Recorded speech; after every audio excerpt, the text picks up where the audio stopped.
नमस्कार दर्शकों, ज्योतिष मंत्रा चैनल में आप सभी का हार्दिक स्वागत है। आशा करते हैं आपने अभी तक हमारा चैनल सब्सक्राइब जरूर किया होगा। अगर आपने हमारा चैनल सब्सक्राइब नहीं किया तो इसे सब्सक्राइब जरूर करें ताकि आपके पास हमारे वीडियोस की जानकारी आती रहे। तो हमने पिछले जो अध्याय में, जो कि हमारा एक श्रृंखला चल रही है वैदिक ज्योतिष का सरल अध्ययन, हमने शुभ और अशुभ ग्रह के बारे में पढ़ा था कि लगन के अनुसार शुभ अशुभ कैसे निर्धारित करते हैं और नैसर्गिक तौर पे शुभ अशुभ ग्रह कौन से हैं। तो संक्षिप्त में एक बारी मैं पिछला लेसन दोहरा देता हूँ। जो गुरु और शुक्र हैं ये नैसर्गिक शुभ हैं, इनका नैसर्गिक स्वभाव शुभ फल देने का है। सूर्य, मंगल, राहु, केतु, शनि ये नैसर्गिक तौर पे अशुभ फलदायक हैं। बुध यदि शुभ के साथ है तो शुभ फलदायक है और अशुभ के साथ है तो अशुभ फलदायक है। चंद्रमा यदि पूर्णमासी के आसपास का है, सूर्य से उचित दूरी पे है तो वो शुभ फलदायक है, अन्यथा अशुभ फलदायक है। इसके बाद हमने पढ़ा था कि इसके बाद हमने पढ़ा था त्रिकोण के स्वामी। त्रिकोण के स्वामी 1, 5, 9 के स्वामी जो हैं शुभ फलदायक हैं। इसमें भी लग्नेश से पंचमेश, पंचमेश से नवमेश बलि होता है। केंद्र के स्वामी, केंद्र में 4, 7, 10 गिन लीजिए क्योंकि लगन को तो हमने त्रिकोण में गिना है। तो केंद्र के स्वामी यदि शुभ ग्रह हैं तो शुभ फल नहीं देते, अशुभ ग्रह है तो अशुभ फल नहीं देते, वह फल देंगे अपनी दूसरी राशि के अनुसार। तो केंद्र के स्वामी सम हो गए। आप ये नहीं कह सकते कि शुभ ग्रह तो शुभ फल देंगे और अशुभ ग्रह केंद्र के स्वामी है तो शुभ फल देंगे। शुभ ग्रह जो है शुभ फल नहीं देगा तो अशुभता तो आई गई ना, और अशुभ ग्रह केंद्र का स्वामी होने के कारण अशुभ फल नहीं देगा। अब वो शुभ देगा या अशुभ देगा उसकी दूसरी राशि पर निर्भर करेगा। और जब शुभ ग्रह केंद्र का स्वामी होता है शुभ फल नहीं देता तो इसे एक दोष माना गया है। दोष तो हुआ ही ना, शुभ ग्रह शुभ फल नहीं दे रहा तो इसे केंद्राधिपति दोष कहते हैं। और ये गुरु और शुक्र में सबसे ज़्यादा लगता है, उसके बाद बुध में। तो इसमें भी उत्तरोत्तर बलि का सिद्धांत है। चतुर्थेश से सप्तमेश बलि, सप्तमेश से दशमेश बलि। इसके बाद 2 और 12 के स्वामी सम हैं। 2, 8, 12 के स्वामी सम हैं, लेकिन 8 को सम नहीं मानना चाहिए। 8 सबसे जो है प्रबल पापी ग्रह माना गया। और लग्नेश को अष्टमेश का दोष नहीं लगता। इसके अलावा सूर्य और चंद्रमा को भी अष्टमेश का दोष नहीं लगता। इसके बाद आता है जो त्रिषडाई, 3, 6, 11, इनके स्वामी अशुभ फलदायक माने गए हैं। इसमें भी तृतीय से अशुभ, षष्ठेश, षष्ठेश से एकादशेश। तो आप ये हमारा जो पिछला वीडियो है इसके बारे में आप वहाँ से विस्तार से पढ़ सकते हैं। अब आइए, प्रत्येक लगन के लिए आपको एक अभ्यास करना चाहिए। एक सारणी खुद की बना लें कि किस लगन में कौन सा ग्रह शुभ है और अशुभ है। आप 12 तरह की कुंडली बना लीजिए। आप कुंडली बनाइए 12 और एक में पहली राशि से चालू कीजिए। लगन को मेष बना लीजिए, दूसरी कुंडली में वृष लगन, तीसरी कुंडली में मिथुन लगन, ऐसे मीन लगन तक आप कुंडली बना लीजिए। प्रत्येक कुंडली में इन नियम के अनुसार शुभ और अशुभ ग्रह कौन से होंगे इसको आप खुद से सीख सकते हैं। तो हम तो आपके लिए यहाँ हैं ही, बताएंगे ही, आप खुद से भी प्रयास कर सकते हैं। तो आइए अब मेष लगन की कुंडली में हम शुभ और अशुभ ग्रहों के बारे में जानें। तो मेष लगन का स्वामी कौन है? मंगल है। मेष लगन, लगन है ना, त्रिकोण है, तो मेष जो है त्रिकोण है, लगन या मेष है, उसका स्वामी मंगल त्रिकोण का स्वामी हो गया तो शुभ ग्रह हो गया। और मंगल की दूसरी राशि जो है वृश्चिक राशि, वो अष्टम भाव में आ रही है। अष्टमेश होने के कारण अष्टमेश खराब ग्रह होता है, लेकिन क्या बताया था, लग्नेश को अष्टमेश का दोष नहीं लगता। तो मंगल मित्रों इस कुंडली में शुभ ग्रह ही माना जाएगा। वो लग्नेश के रूप में ही त्रिकोण का स्वामी ही माना जाएगा। अष्टमेश का स्वामी है, अष्टम के फल देगा, लेकिन अष्टमेश का उसको दोष नहीं लगेगा। अष्टमेश होने के नाते वो आपको खराब फल नहीं देगा। तो मंगल यहाँ एक शुभ ग्रह। इसके बाद आइए, द्वितीय स्थान का स्वामी जो है वो शुक्र है। और द्वितीय स्थान एक मारक स्थान भी होता है। सम तो है ही लेकिन मारक स्थान भी है। 2 और 7 के स्वामी मारक होते हैं। और यहाँ पे द्वितीय का स्वामी भी शुक्र है और सप्तम का भी स्वामी शुक्र है। सप्तम केंद्र है और शुक्र शुभ ग्रह है, नैसर्गिक शुभ ग्रह शुक्र है ना, तो सप्तम केंद्र है। केंद्र के स्वामी जब शुभ ग्रह होते हैं तो केंद्राधिपति दोष आ जाता है। सप्तम मारक स्थान भी है। तो जहाँ पे जो शुक्र है द्वितीय का भी स्वामी है, सप्तम का भी स्वामी है, 2 मारक स्थानों का भी स्वामी है और केंद्राधिपति दोष भी है। तो जो शुक्र है इस कुंडली के लिए सबसे प्रबल मार्केश है। तो मेष लगन वालों को शुक्र की दशा में बहुत सावधानी रखनी चाहिए, अंतर्दशा और महादशा में। ऐसा नहीं है कि वो शुभ फल नहीं दे सकता, दे सकता है।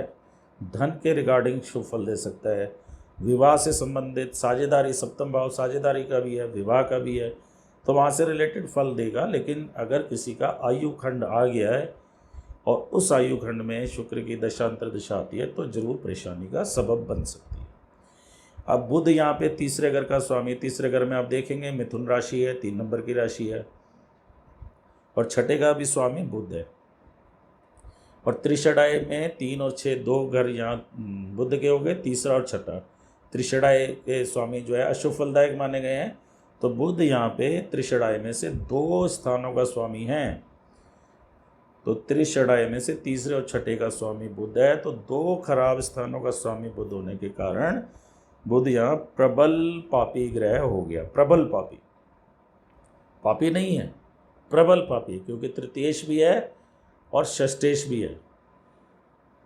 तो हम बाद में पढ़ेंगे कि क्या ये पापी फल देगा। ऐसा जरूरी नहीं है कि पापी हमने घोषित कर दिया तो पाप फल देगा। पापी भी साधु बन जाते हैं, संगति का भी असर होता है, तो वो अन्य योगों के ऊपर निर्भर करेगा। तो अभी आपको सीखने के लिए है कि बुध 2 अशुभ ग्रहों का स्वामी होने के कारण प्रबल पापी हो गया।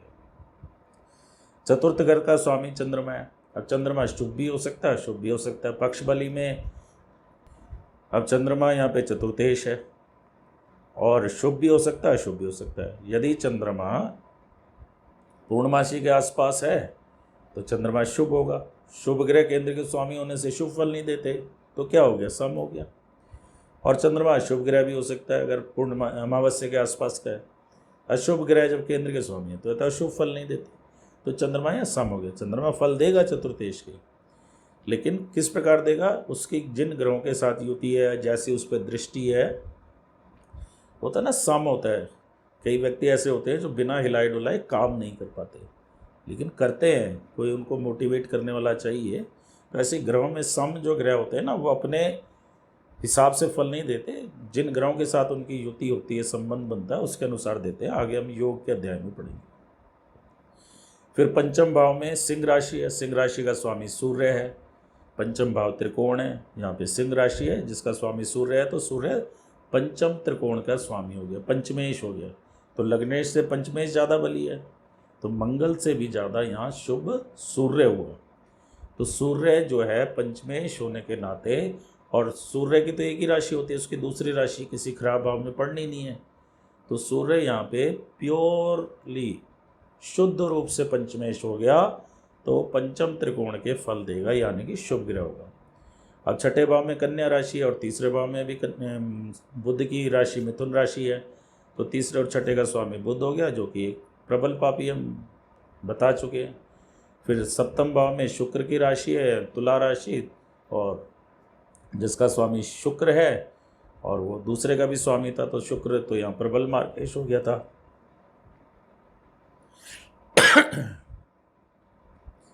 तो शुक्र के बारे में हम चर्चा कर चुके हैं। इसके बाद अष्टम भाव का स्वामी, अष्टम भाव में वृश्चिक राशि है जिसका स्वामी मंगल है, और वो लग्नेश भी है, इसलिए मंगल को अष्टमेश का दोष नहीं लगा था, इसलिए वो लग्नेश के रूप में शुभ ग्रह था। ये भी हम चर्चा कर चुके हैं। अब हमारे पास बचा नवम भाव। नवम भाव में गुरु की राशि धनु राशि है, तो गुरु यहाँ पे नवम भाव का स्वामी हो गया। त्रिकोण में नवम त्रिकोण सबसे बली होता है, तो गुरु यहाँ प्रबल त्रिकोण का स्वामी हो गया, तो शुभ ग्रह हो गया। अब वो उसकी दूसरी राशि भी है, वो देखनी पड़ेगी कि वो अशुभ स्थान में है, अशुभ में, तो वो 12वें में है, तो 12वें को अशुभ नहीं माना गया, सम माना गया। तो गुरु की दूसरी राशि सम भाव में है, और उसकी जो मुख्य राशि है धनु राशि, मूल त्रिकोण राशि जो है ना, वो हर ग्रह की मुख्य राशि होती है। तो गुरु की जो मूल त्रिकोण राशि है वो आपकी नवम भाव में है, और दूसरी राशि सम भाव में 12वें स्थान में है, तो गुरु यहाँ नवम त्रिकोण का फल देगा, उसके कारण शुभ ग्रह माना जाएगा। फल तो द्वादश भाव के भी देगा, लेकिन शुभ फल वो नवमेश के कारण देगा। तो गुरु नवमेश और द्वादशेश है और उसकी कोई भी राशि खराब स्थान में नहीं है। 12वें में जो मीन राशि है वो सम स्थान है और गुरु की जो राशि धनु राशि है नवम में त्रिकोण में होने के कारण तो गुरु यहाँ पे शुभ फलदायक हो गया। तो ये भी हम चर्चा कर ली हमने। इसके बाद आते शनि पे। शनि दशम स्थान का स्वामी है, मकर राशि दशम स्थान में। तो शनि दशम स्थान का स्वामी है और दशम स्थान का स्वामी यानी कि प्रबल केंद्रेश है। केंद्र में सबसे ज़्यादा बली दशम स्थान होता है। तो शनि सबसे बली केंद्र का स्वामी है और पाप ग्रह है। अब पाप ग्रह जब केंद्र के स्वामी होते हैं तो अशुभ फल नहीं देते। शनि तो यहाँ दशमेश के कारण शुभ फल नहीं देगा, लेकिन क्या वो शुभ फल दे देगा? क्या वो त्रिकोण का स्वामी है? शुभ फल कब देगा? तो त्रिकोण का स्वामी है। लगन के अनुसार तो शुभ ग्रह त्रिकोण को ही माना गया ना, 1, 5, 9। बाकी या तो सम है या पापी है।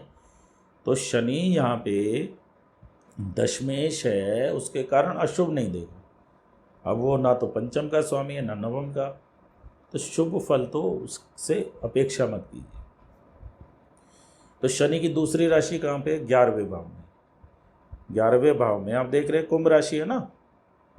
तो शनि यहाँ पे दशम केंद्र का स्वामी और एकादशेश हो गया। एकादशेश त्रिषडाय ग्रुप का ग्रह है। त्रिषडाय में भी 11वें घर को सबसे प्रबल खराब माना गया, उत्तरोत्तर बली माने गए। तीसरा से खराब छठा, छठे से खराब 11वां। तो शनि दशमेश होने के कारण अशुभ फल नहीं देगा, शुभ देता अगर वो त्रिकोण का स्वामी होता, लेकिन त्रिकोण का तो नहीं है। कहाँ का है? 11वें का है। 11वां अशुभ है। तो शनि जो है केंद्र का स्वामी होने के कारण अपना अशुभ फल छोड़ देगा।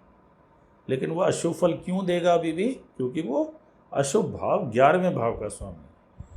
तो शनि इस कुंडली में अशुभ फल ही देगा।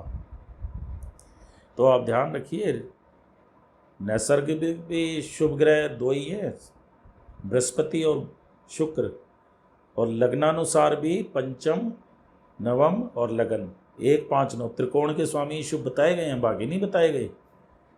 तो शुभ ग्रह बहुत कम है कुंडली में, तभी संसार में शायद लोग इतने दुखी रहते हैं। शुभ ग्रह बहुत कम है। तो आप इसी प्रकार प्रत्येक लगन के लिए जान सकते हैं। हम अगले अध्याय में, अगले एपिसोड में वृष लगन के कुंडली में कौन से ग्रह शुभ है, कौन से अशुभ ग्रह, उसके बारे में जानेंगे।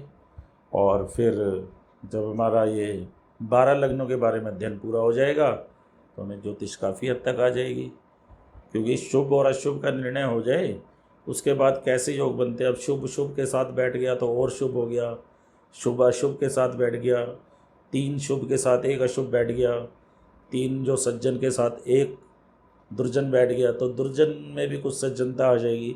तो इस प्रकार के हम विचार करेंगे। तो वो अभी पहले आप 12 लग्नों को अच्छे से पढ़ लीजिए। शुभ कौन है, अशुभ कौन है, सम कौन है, मारक कौन है, कारक कौन है, ये सब पढ़ लीजिए। इसके बाद आपको बड़ी सरलता से चीज़ें समझ में आएगी। फिर हम आपको कुछ ज्योतिष की बहुत अच्छी किताबें भी है, उसके बारे में भी बताएंगे। आप पहले वीडियो लेसन देखेंगे ना, फिर किताबें पढ़ेंगे तो आपको अच्छा समझ में आएगा।